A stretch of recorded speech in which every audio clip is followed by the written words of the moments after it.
All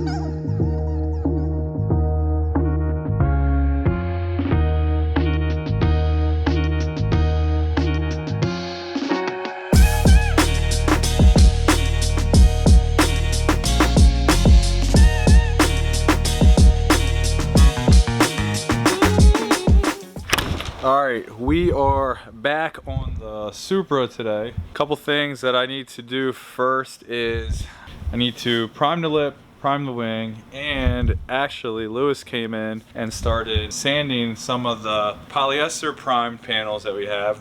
So these are filled pretty good, but as you can see, there's a couple areas where we went through, a couple areas that needed some more filler, so they're gonna need another coat of primer. I think I'm gonna do them all together. So anyways, I wanna prime all these parts today, and then the most important thing we're gonna do today is start cutting this thing up. Now, if you remember from the last video, I have a line on here. You can kind of like barely see it. My dumb ass did it with a black marker on a black car, whatever. But anyways, we gotta chop all that up, start installing the riv nuts in here, and we can test out the hardware. And big news today, the owner's actually coming up to cut his own car up. You know, I feel like it's fair if he chops up his own $50,000 brand new car. But he's also bringing the wheels. Yes, these wheels right here, I think I told you guys, were just kind of like a mock-up. It was just a spare set of wheels that he had floating around that were kind of close to the offset that we wanted to use. Then he had wheels custom made from Rotiform. I seen a picture, they're pretty badass. Wait till you see them. Pretty gnarly. I think these wheels are gonna set this car off really well. They are like a darker gunmetal too, and I think we're gonna brainstorm some ideas how else we can tie that color into this car. In other words, maybe some other things we can paint close to that color, kind of like all brings it together. Anyways, let's get to work on this thing.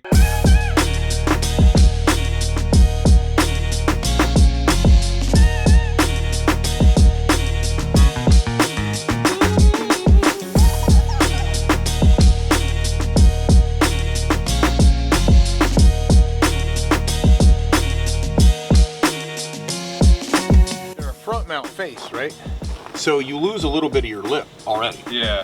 So it looks like, well, the other ones look like they got so much lip, they and they do. Still were so far away. They do, but your lip, think about it. Yeah. Your lip actually starts here. You just got a face, and it's a negative offset. This is concave as correct. Hell. Yeah. I'm so glad you went with 19s because I was scared about that. I had no clue when you were sending me pictures of these that they were 19s. 18s look way too small. I swear I thought you were like sticking to your guns. I'm doing 18. I guess we can cut the car out and make these fit. Yeah. Oh Jesus. Oh. The reason why I couldn't get anybody to do them, nobody had a machine. Look how wide 13-inch wide wheels. It's got like this. I had to do it with just spoons and these are like a track style tire that you have stretched on. Yeah, dude. This shit looks cool right now, but I want to get away from the stretch. I feel you. They'll do for now. We'll see. I still think you're gonna need more offset, but we about to find out. That's a negative 32, bro. Negative 32? Negative 32, it says it. On a Right on the back. 13-inch wheel? Yeah. And as long as the fronts don't come anywhere near close to the calipers like the other ones did, that was ridiculous. How hard do you think the suspension is? Well, that's the thing. Because it's just springs? It's just springs, but do you have a spring compressor here? So what I was thinking is... What we can do is take all the struts off, Correct. tear all this stuff out, we'll cut it, and bring the struts back. But that's easy, dude. It's just like a Z where it's just got the little spring in the pocket. Yeah. Or we just got to drop the lower controller. Gotcha. So we could have to actually do the rear. Okay, cool.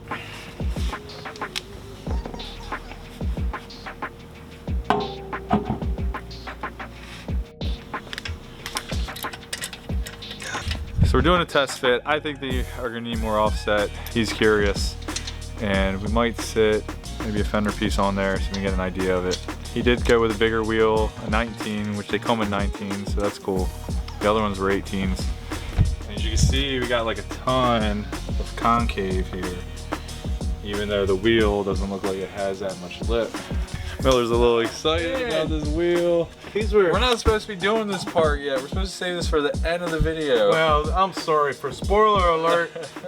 You know, I hate to do it, man, but this wouldn't be right if I didn't do a shout out to Rotiform, because they actually did a 50% sponsorship on these wheels. They hooked you up big time. They did, especially during COVID, where nobody's really doing much sponsoring these days. Yeah, you know what I mean? So they did me a solid. So Miller's trying out two different looks here. He's got the stretch tire look, and the the fat tire look over there, which kind of like the fat tire look. The first thing you'll ever meet that stretches a Bridgestone Potenza in there. Who the heck? I don't know, that's pretty good. Yeah, this looks really good. Of course, I think we should do a fatter tire, but whatever. Well, we're going this far. I'm gonna slap a wide body on it real quick.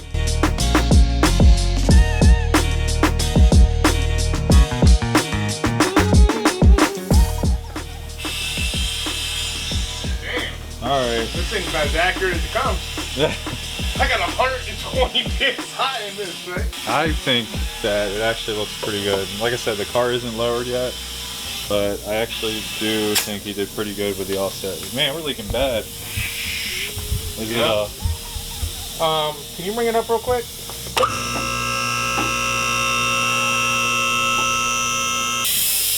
I mean, actually, it looks pretty good too. All right. You did it again. I think we're good. I kind of like that. When we get it lowered.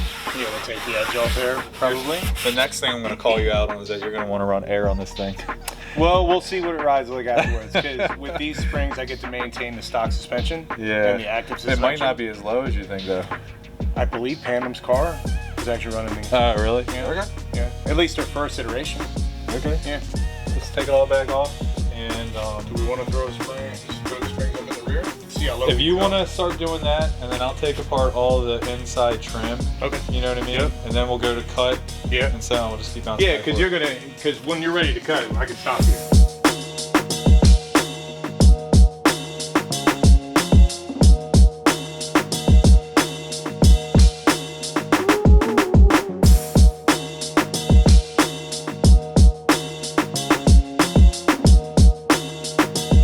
This is the stupidest stuff that sucks. Every clip came out of this thing easy. So you use a clip tool, you pop it off, you know. How the heck am I supposed to get to this clip? Seriously. Dude, we don't do any unboxing unless it's on camera. Listen, hold on, you got it backwards first and foremost. How about this? Give me a knife. Look, I got my fake knife. There you go. You don't even need it. Oh. Sit down. Oh my god, we have springs. Heat weight. Never seen springs before. I mean, this is kind of cool. They got like adjustable collars so you can adjust the ride height on it. That's the idea. We don't need these. We're going hammer. Fucking stupid. We're gonna hammer the bitch all the way down. What do we got here? More collars and bump stops, and I'm sure. What is that?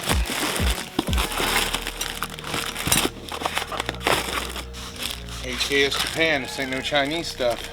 It says they're right there. They can't print that in China like that. Legit. You know what I mean? Legit. That you can see it's placed right and actual good font. So. Now, real Japanese stuff, they spell stuff wrong. So let's see what we got here. Hypermax with an I. They spelled it wrong. Hyper. Ain't hyper supposed to be with a Y? HYP. Somebody probably already had that. That's hilarious. That is hilarious because you called actually that called out. it and you were right. It says so these are just the spring cushions. Hyper. Shit. And these got lock collars up to the front.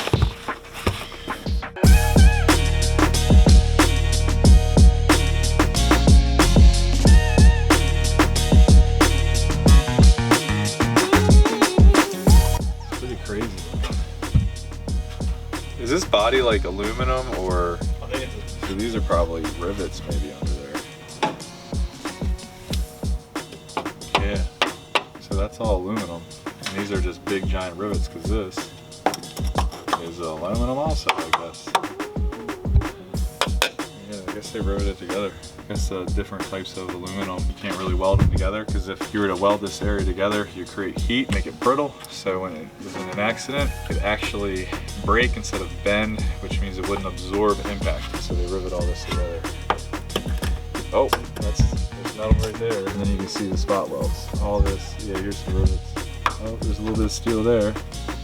We can actually start cutting. Oh man, we're gonna lose so much of this. This is kind of weird. This marker light, you can see the line we have cut here, but this marker light is glued in. So I think I've seen guys like trim right up against it and right up against this. We're gonna lose all of this stuff in here. Pop this bumper off and space it out a little bit, but I think I gotta cut some of this up here too, the bumper bracket. This is easy. Cut this. But I think this is an aluminum hood, So when we cut this, the edges is going to be really exposed to corrosion. So we're going to have to treat that. This is aluminum, it feels like also. So same thing, the edges. Gotta be real careful. You ready? Maybe. Ready to cut this thing? Yes. How many miles are on this car? I honestly don't remember. I don't remember. I know it's been over here for like 9 months. Hasn't had his first oil change yet.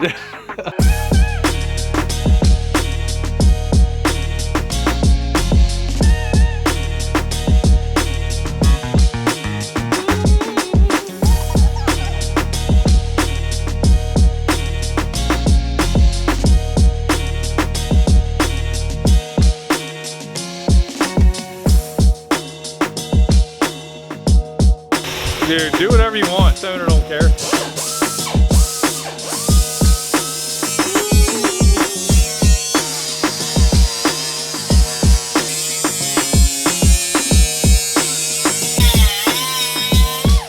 Actually, this has got to be pushed in to it. Yeah, I'm probably gonna panel bond and clamp it. I wouldn't even try to do anything with it other than just put it in there to strengthen it up. I got some inner structural foam that'll actually work really good. Think we got enough room? I actually think it might have to go out a little farther. Really? But we'll set the kit on Well, there. you can only... We'll set the kit on there and find out. Yeah. And we'll turn the wheels and everything. Yeah. So.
This is the kind of tire we need. So this guy is kind of what we were looking for. It's a 355 on here. This bad boy is wide. I mean, look at that. It's my hand on this thing. And this looks pretty good. You can see I put the panel bond on here. I welded it like that. I didn't want to weld it too much and make it too wavy. And then I put some panel bond on here to seal it up. I'm gonna run some tape on here and smooth this out. It's on there kind of thick. I want it to kind of build on there. I'll put it on there and then I'm gonna smooth it out. And then I'm gonna probably paint it like satin black or maybe this underhood color that's in here. And yeah, it should be corrosion protected and everything shouldn't rust. And hopefully it has enough room for this wheel and tire. Definitely know it's low enough because I can't get the front part of the lift out. I'm gonna try to maneuver jack in here. When I know I have a problem with this, like my cars, I usually keep a spare set of brake rotors around and I'll actually put them here and I'll drive the car on top of them and then I can get stuff on the lift.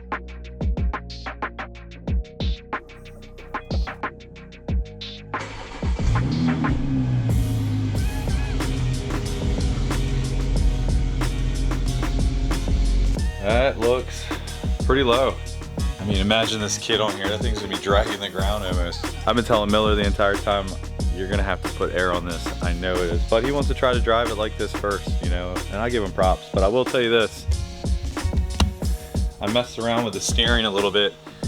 There is not a lot of room in here. We're definitely gonna have to put it back on a lift and cut some more out over there. And then the next step is gonna be fitting up the body kit. We're still waiting on some mounting hardware for this thing. That should be here soon. And then we're gonna have to drill holes and everything and mount the kit up. Possibly take it for a test drive. We'll see what kind of time I have. I do wanna paint this thing ASAP in the next couple days. So, all right, I'm gonna throw it back on the lift and probably get to cutting on this thing tomorrow.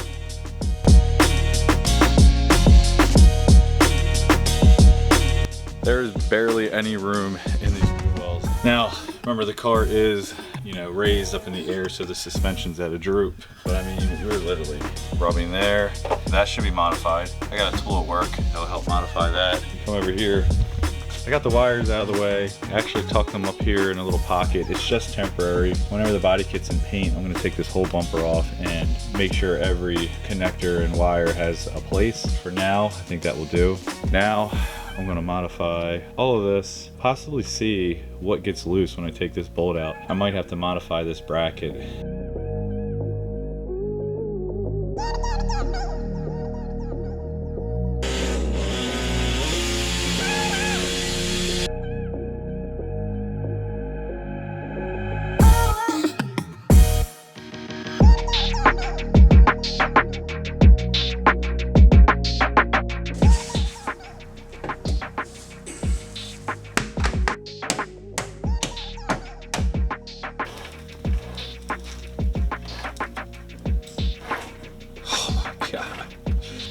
All right, so I got as much as I can shoot out of there. So we had a bracket right here, we cut it. It actually went connected to this.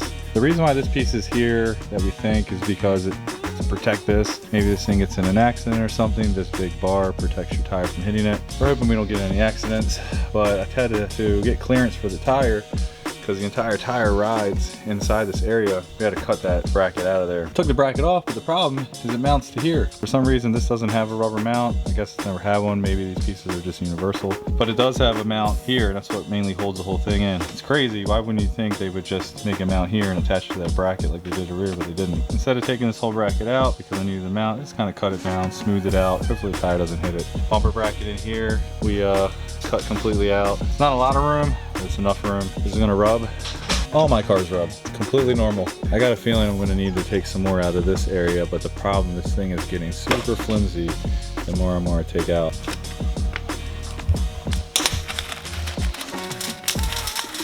Looks a lot better though. It does. Little black washers. Yeah, super wider than pattern knot. Yeah, they definitely could use a washer, but they don't look bad.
And we are wrapping up this video. I know, finally, I put a video out. It's only been 80 days. If you don't know that, you know that now because YouTube tells me that every time I open the app. But I'm back. And yes, this build is taking a little bit longer than expected, but that's because I've been crazy busy and good busy. As you guys know, this pandemic wasn't good to me, like it wasn't good to a lot of other painters and body techs. I wasn't gonna sit around and suffer. I turned my little hobby shop into a money-making shop, and I've been making money and I've been paying bills. And the good thing is all that has brought in more opportunities, and I'm taking them. Here's the cool part. I've been documenting all of it. I'm gonna put together a video for you guys to get you guys all caught up. Do me a favor, subscribe, like, comment, and share so you don't miss any of that. And speaking of sharing, a lot of you guys question the fact that I have such a small amount of subscribers and I barely get any views. And that's because I have no control over the YouTube algorithm. All I can do is put out the best quality video that I can and cross my fingers and hope. But you guys have the option to share. Do me a favor and share the hell out of this video. The more subs that we get, the more views that we get, the more freedom that we get to build stuff, whatever we want around here. And I appreciate any help that you guys are willing to provide. Anyways, I gotta get rolling. Do me a favor, stop watching me, get motivated, and work on something of your own.